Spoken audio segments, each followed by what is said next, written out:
what areas have required more explanation, if you will, to the C levels to get the buy-in than some other areas? I mean, so MFA is pretty straightforward. Everybody today knows what MFA is.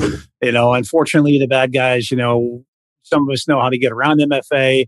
It's becoming more and more prevalent these days, stealing authenticated cookies and whatnot. But what are some of the challenges around trying to explain what some of these technical things are to the C level to get their buy-in, because they just didn't understand? Yeah, MFA was a big one.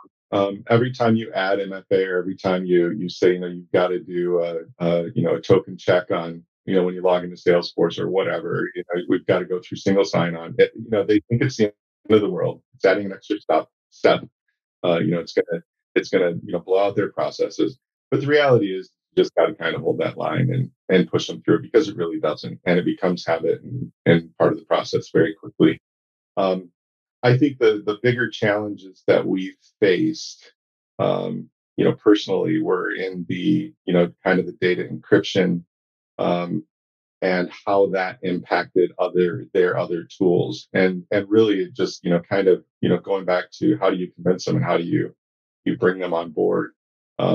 Like I said, you really got to paint that picture and really get into the risk. And, I was lucky and unlucky enough in a point where, like I said, New York was, I think at one point 15% of our business. So it wasn't really an option to say, hey, we're gonna stop doing business there. I mean, we actually did for a small period of time in the beginning, where we stopped funding loans in that state, but it was impact. And so that was kind of everybody's mind and driver, was to get back to that, and let's bring that business back in here. And these are the challenges that we have to face and overcome to do that.